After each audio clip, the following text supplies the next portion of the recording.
Bueno, muy bien, esta es una entrevista para el proyecto Justificaciones. Estamos con el economista y profesor, el señor De Santis. El impacto de la pandemia en el plano económico fue muy contundente. eh, de alguna manera implicó o provocó que prácticamente todos los países tomaran una serie de medidas este, compensatorias, tratando de atenuar el impacto económico. Recordemos que eh, la actividad económica tuvo un frenazo muy brusco. En general, las caídas de actividad en ese 2020 estuvieron en el orden del 7, 8, 9 hasta el 12%, según el país que miremos, pero digamos, todos números muy elevados. Y cada país, de acuerdo a la situación, trató de, bueno, hubo una gran intervención del Estado norteamericano en Estados Unidos y una gran intervención de la Unión Europea sobre los países que la componían, y cada país en Europa con también en el sudeste asiático, en China, en Japón, en la propia Australia.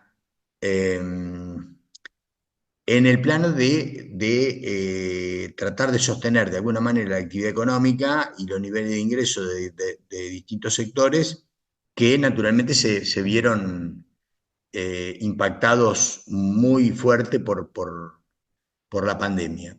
Eh, si nos queremos situar un poco acá en la Argentina, a nosotros nos agarró muy mal parado porque Argentina en el 19 estaba en cesación de pagos, mal llamado reperfilamiento. O sea, la Argentina estaba en cesación de pagos, estaba con una asistencia, un salvataje del Fondo Monetario de los más grandes el más grande salvataje del Fondo Monetario en la historia del fondo. O sea, eso había ocurrido en el 19. eh, o sea, la economía argentina se encontraba estaba fuera de los mercados. O sea, no podía, ya en el 18 había quedado fuera de los mercados y aislada del mundo. Y bueno, no había mucha, digamos, no se podía tomar deuda porque el gobierno de Macri había sobreendeudado a la Argentina con acreedores privados primero y después con el Fondo Monetario Internacional. Eh, Eso hizo que todos los países del mundo emitieran moneda doméstica para atenuar la crisis, pero claro, nosotros teníamos el país quebrado. O sea,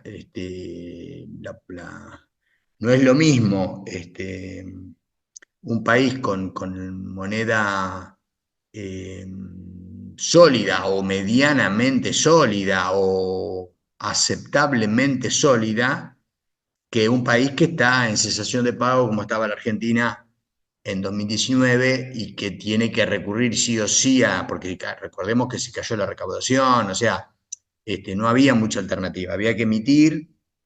Eso se hizo. Recordemos todo el programa de asistencia hacia las empresas privadas para la ATP, para que mantengan el empleo, la nómina salarial, el IFE para los sectores más vulnerables.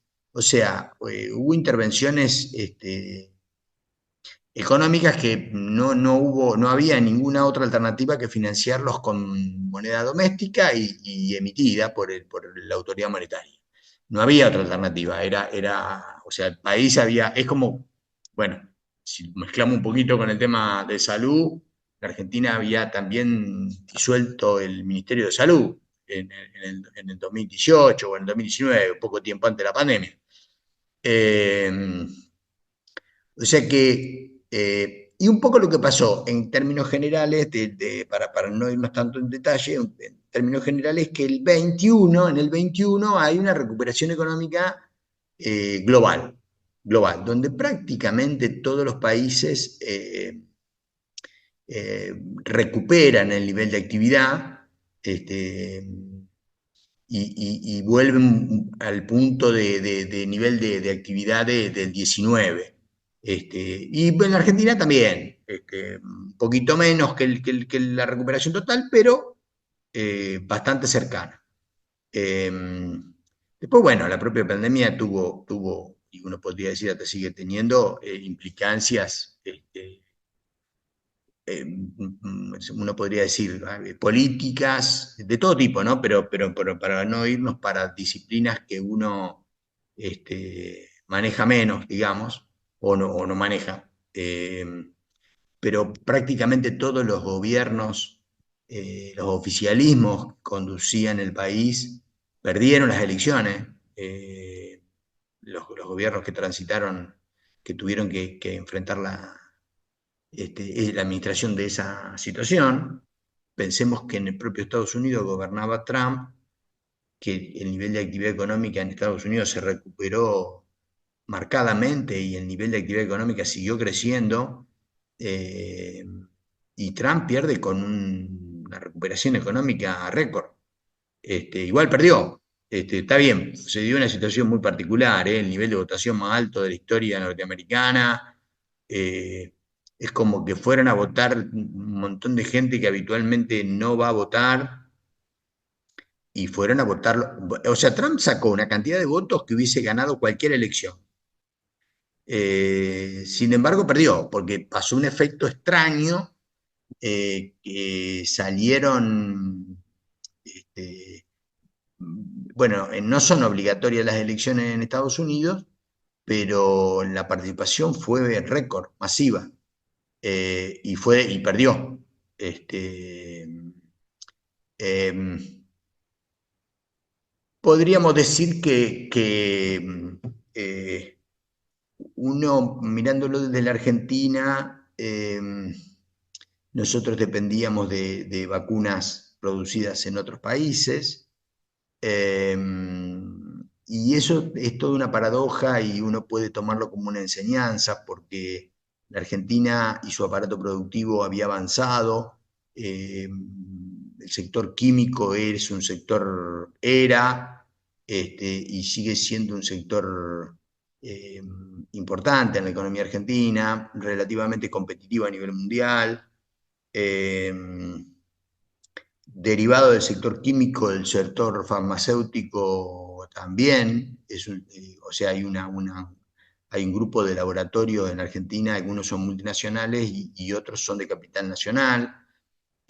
O sea, lo que avanzó durante la llamada etapa de sustitución de importaciones, digamos, de mediados del siglo XX para acá, la economía argentina, en uno de los rasgos característicos era la importancia del sector químico y los derivados del sector químico, el sector farmacéutico en particular. Cosa que si uno cuando lo piensa y lo mira y dice, bueno, si no hubiese tomado el camino equivocado a partir de 1976, cuando la Argentina decide insertarse en el mundo financiero, en lugar de seguir apostando al mundo productivo, para simplificar, donde en el mundo productivo estaba ese sector químico y estaba ese sector farmacéutico, eh, muy posiblemente la Argentina podría haber estado entre los primeros países en producir la vacuna, muy posiblemente. Lo que pasa es que, bueno, destrucción de capacidad, las capacidades productivas, tecnológicas y de recursos humanos formados, son construcciones de largo plazo. Eso se construye, China produce lo que produce hoy porque hace 50 años que tiene industrial una política industrial involucra una política científico-tecnológica, una política educativa, una política arancelaria, una política de subsidio, una política de empresa pública, o sea, es un combo de muchas cosas al mismo tiempo, ¿no? Una política asociativa con otros países. Esto es un poco distintos aspectos de lo que China ha hecho en los últimos 50 años. Pero eh, esas políticas de largo plazo dan como resultado con capacidades productivas. Entonces, un país tiene capacidad productiva para producir vacunas. Argentina las tenía y sobradas. Un puñado hay en el mundo que puede hacer eso, 10, 15 países, no más. Nosotros a partir del 76 fuimos minando, desgastando, esmerilando y deteriorando esas capacidades. Y de cualquier manera casi estuvimos cerca, porque tuvimos ahí, pero bueno, del 76 a la actualidad, salvo algunos periodos, básicamente la economía argentina retrocede en sus, destruye sus capacidades productivas. Si hubiésemos tomado otro camino en el 76, muy probablemente la Argentina hubiese sido un productor y exportador de vacunas ante el COVID. Eh, y, y si hoy se plantease una política seria y responsable, podría volver a hacerlo, porque están, o sea, si bien ha habido muchas décadas de destrucción, esa potencialidad todavía sigue estando. Y un poco lo vivimos cotidianamente nosotros. Nosotros, para dar un ejemplo vulgar, digamos, para caer al día a día, nos vamos de vacaciones a algún lado, nos enfermamos y nos queremos volver. No queremos que nos atienda nadie en ningún lado, que no queremos volver para Argentina. Estemos donde estemos, no queremos volver para acá, que nos deje nadie cerca de 60 y 118 y que nos atienda un médico o el kiosquero del buffet de la Facultad de Medicina, qué sé yo, no sé. Bueno, eso es una construcción que tiene 100 años.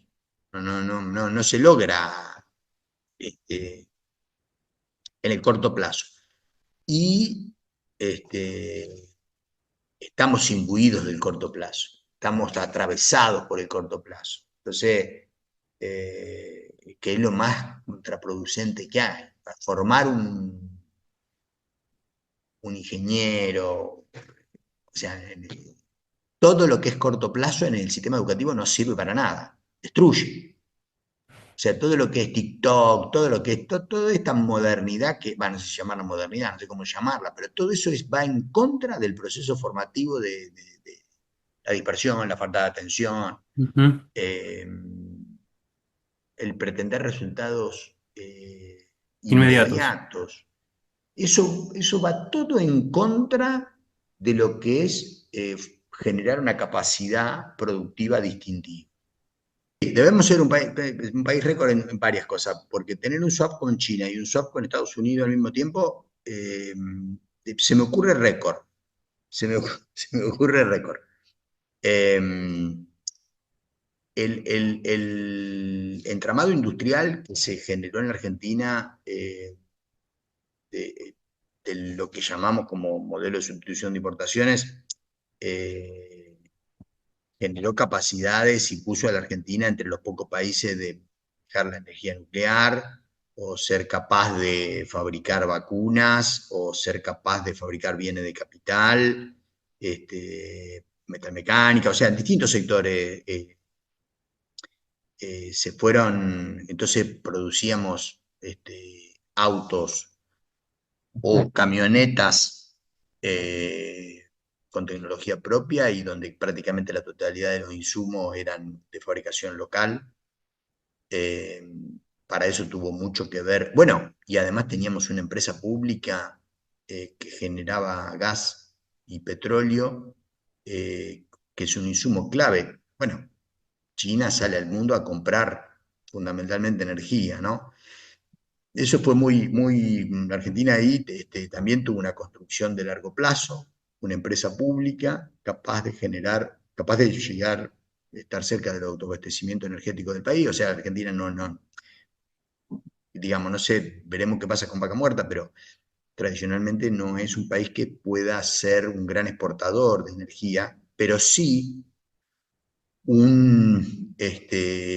poder autoabastecerse. O sea, la Argentina puede plantearse un modelo de desarrollo económico, industrial y agropecuario, y bueno, fue un poco lo que pasó, nada extraño, y que esos dos sectores, el sector agropecuario y el sector industrial, se expandan gracias a obtener energía barata provista por una empresa pública. Gas para la industria, gasoil para el sector agropecuario, y eso pasó durante 70 años en Argentina. O sea, los sectores privados se pudieron expandir eh, porque la Argentina producía algunos bienes de capital, porque la Argentina producía algunas apoyaturas científico-tecnológicas para todos estos sectores productivos, vía el INTA, vía el INTI, vía el CONICET, y porque la Argentina producía a partir de su principal empresa, YPF, energía a precio subsidiado para el sector industrial y el gasoil subsidiado para el sector agropecuario. Si a eso le sumamos una política, o sea, una política educativa bastante masiva, para decirlo de alguna manera, ahí tenés otro pilar de una construcción que genera capacidades. O sea que un poco la Argentina tenía un entramado productivo que se había formado durante varias décadas con algunos sectores capaces de competir. Bueno, el tradicional primario, pero además otros sectores industriales capaces de competir a nivel internacional. Otra construcción de largo plazo, el sistema educativo.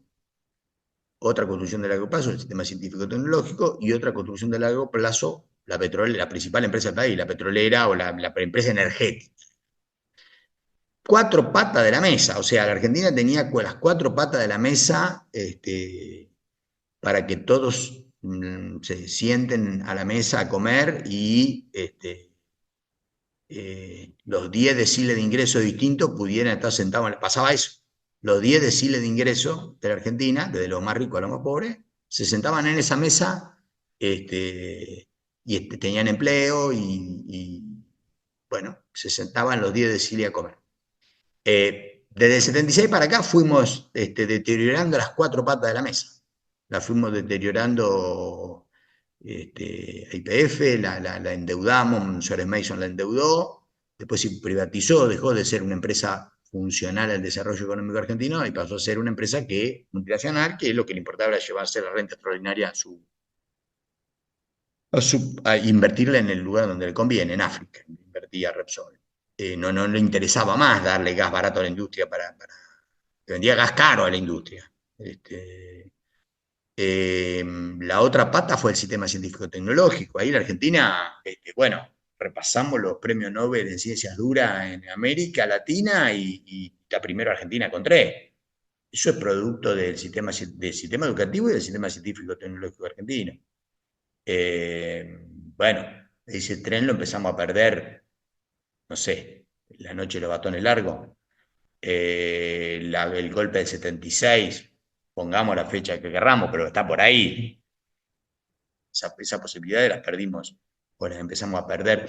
Y encima después cometimos errores garrafales, porque cosas que no se recuperan, porque más recientemente hubo una política de repatriar los investigadores que se habían ido de la Argentina y se logró repatriar a casi 1000, más o menos, a los cuales se les dio laboratorios con tecnología avanzada, remuneraciones o proyectos. Y, o sea, lo que hubiese sido una política estratégica, cuando se hablan de política de largo plazo, política de Estado, política estratégica, bueno, eso era un poco reparar todo el daño que se había hecho, no alcanzaba igual, pero era un poco reparar lo que se había hecho en el 66 o lo que se había hecho en el 76. Pero al poco tiempo de estar acá, esos investigadores se les desfinanció los proyectos, el Ministerio de Ciencia y Tecnología pasó a ser una subsecretaría y se fueron. O sea, esa gente no la traes nunca más, porque ustedes piensen que todo el mundo tiene una familia, esa gente se fue expulsada, maltratada de acá, siguió haciendo su carrera de investigación en distintos países del mundo, se les ofreció una oportunidad de volver y volvieron, y a los 4 o 5 años los echamos otra vez. Esa gente no vuelve más. Aparte es un ejemplo para todos los demás, para todos los demás. Es un ejemplo para los médicos que pueden dedicarse a investigación, para los ingenieros, para los químicos. Y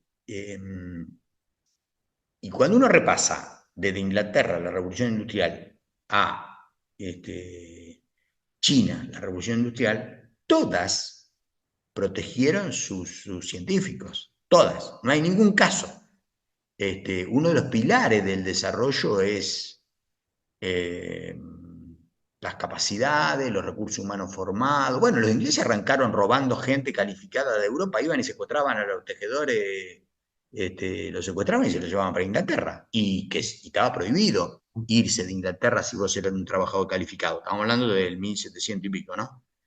Eh, y los ingenieros chinos recibieron educación en China y después se doctoraron en Estados Unidos, tenían la obligación de volver, no había ninguna posibilidad que el tipo se quede en Estados Unidos a usufructuar su plan recibido de asistencia que le permitió ser un doctor en ingeniería.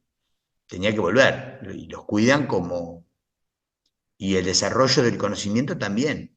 Bueno, si hay, uno podría describir lo que ha pasado en el mundo mirando los robos de ideas productivas que hay entre las grandes empresas mundiales. No podés contar la historia del capitalismo con ese solo elemento, podés contar prácticamente todo lo que pasó. O no solo de las empresas grandes, podríamos decir entre las empresas y los estados, ¿no? El espionaje y el contraespionaje, para ver quién le roba la idea que desarrolló otro. Y de alguna manera China lo que ha hecho es eso, ofrecer mano de obra calificada barata para que quienes manejan la tecnología se la traigan y se la intercambien y le modernicen su aparato productivo. Eso es una política.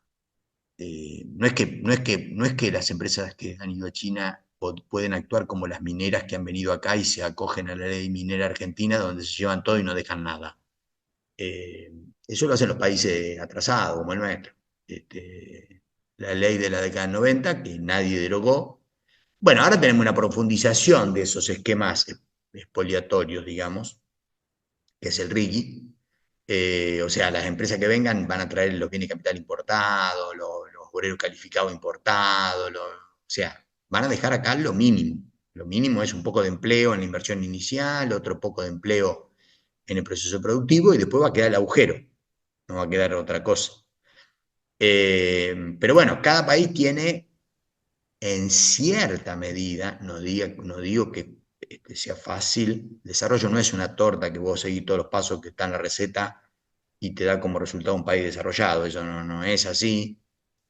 Hay limitaciones, hay este, restricciones, hay escenarios internacionales más proclives, menos proclives, pero un poco depende de lo que vos haces. Y nosotros desde el 76, con una nueva vuelta de tuerca en la década del 90, con una nueva vuelta de tuerca en el 2016-2019 y con una nueva vuelta de tuerca ahora, estamos destruyendo las capacidades. Bueno, o sea, la gente dice, che, ¿cómo puede ser? Ganamos, vamos a comprar un patito para el nene de salvavidas, para la pileta, y es importado. Pero eso es consecuencia de haber destruido la industria nacional. No hay otra explicación. Eso es qué sé yo. Si nosotros traspasamos 4 periodos de endeudamiento en moneda dura, que convierten al dólar en una cosa barata ficticiamente, no es un precio de mercado, es barato el dólar porque endeudamos. Bueno, ese endeudamiento que provoca el dólar barato determina también que sean baratas todas las importaciones, ficticiamente, insostenible a largo plazo, porque es en base a endeudamiento. Y si esas importaciones baratas destruyen las capacidades productivas, el fabricante local no puede competir, porque hay un precio ficticio barato del producto importado. Y eso dura, y Por eso supuesto. destruye, y después no podés fabricar. Yo no hablemos de que no podemos fabricar esto. No podemos fabricar el patito. Bueno, porque el fabricante se convirtió en importador, o quebró o se convirtió en importador. Lógicamente, son las condiciones. Bueno, en esa situación, hicimos un repaso largo, ¿no? En esa situación estamos más Sí. o menos. A ver, el error garrafal de la Argentina fue haber desfinanciado YPF, haberla endeudado a partir de la gestión de Suárez Mason a partir del 76 para obtener dólares baratos para financiar la tablita, bueno, un poco lo que estaba hablando anteriormente. en lugar de seguir continuando con su proyecto científico, PF tenía su laboratorio acá en la Calchaquí, acá en Florencio Varela, probablemente, esto nunca lo podremos saber, pero en ese mismo momento Estados Unidos avanzaba científicamente hacia las tecnologías no convencionales de obtención de gas y petróleo, y YPF estaba en condiciones de hacerlo también. Entonces, un planificador, un estadista, o un equipo de planificación, probablemente en ese momento hubiese sugerido, che, mirá lo que está haciendo Estados Unidos, no, por qué no ponemos, le encargamos a YPF que haga lo mismo?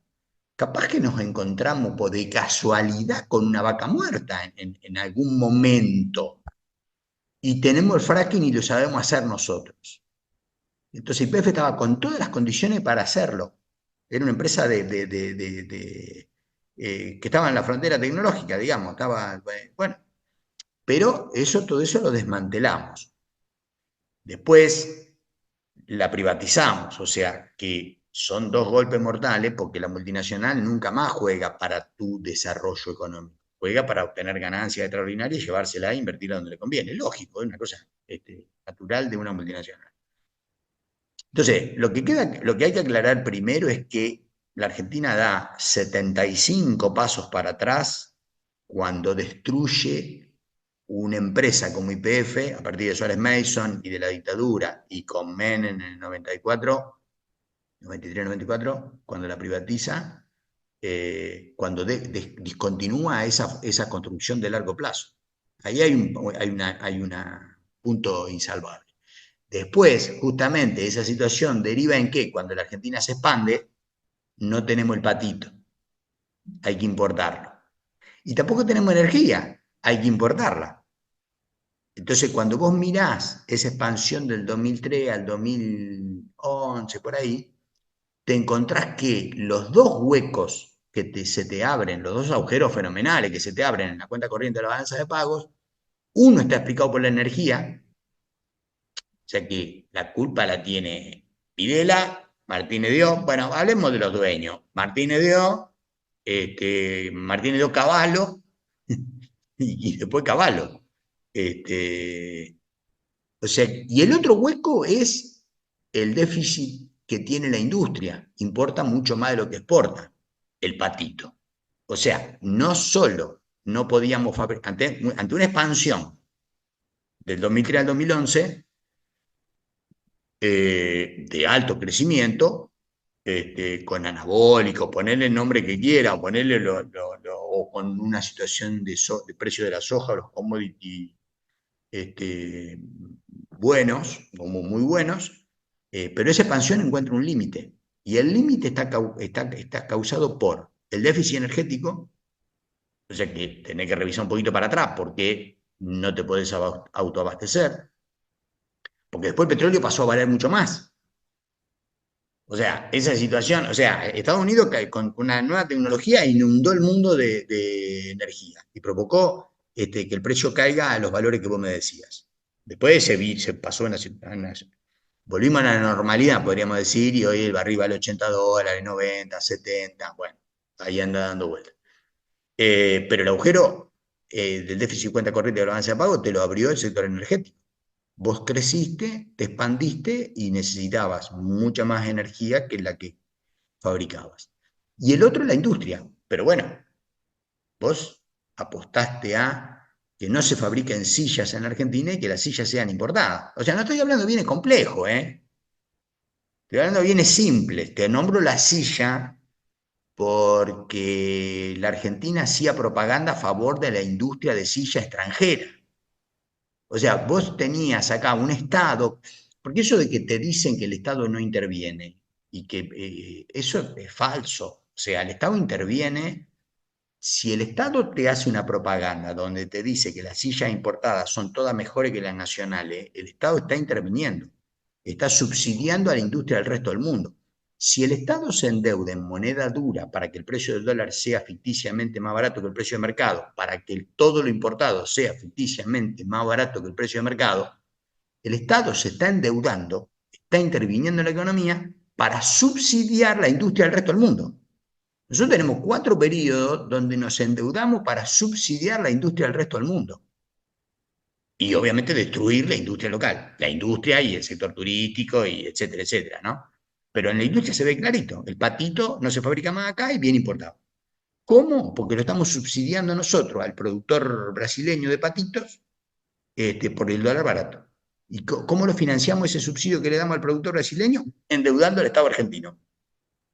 Bueno, el grado de, de destrucción provocado por estos 4 periodos que te digo yo son mayúsculos. Lo que pasa es que la gente no lo ve. La gente va a la juguetería y va y compra el patito y es importado. Y entonces el comentario es, che, ¿por qué es importado esto? ¿Cómo puede ser que no sepamos fabricar patitos? Sabemos fabricar patitos, sabemos fabricar aviones y sabemos fabricar vacunas. Pero si durante 50 años hacemos una política para destruir todas esas capacidades, y sí, en un momento no podés fabricar vacunas, no podés fabricar, extraer petróleo con métodos no convencionales, ni tampoco podés fabricar patito. Y así tenés el país que tenés.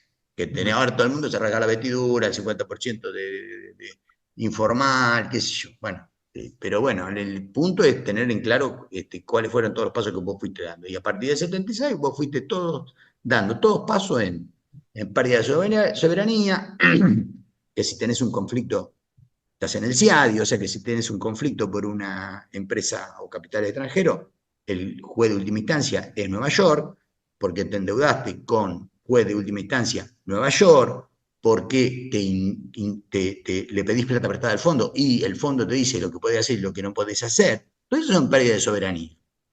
Entonces, después revertir esa situación es complicadísima. Nosotros en este periodo que estamos hablando se canceló la deuda con el fondo, lo cual económicamente no se ve la conveniencia. Se ve en que vos podés empezar a decidir tu política económica. Ahí se ve. Entonces, bueno, después se decide expropiar, en base a la ley de expropiaciones de la República Argentina, eh, expropiar el control de la empresa, o sea, el 51% de las acciones. El estatuto dice que si alguien hace una oferta, porque el estatuto está previsto para una empresa privada, donde si hay una oferta pública, el que hace esa oferta pública de compra tiene que proponérsela a todos los accionistas.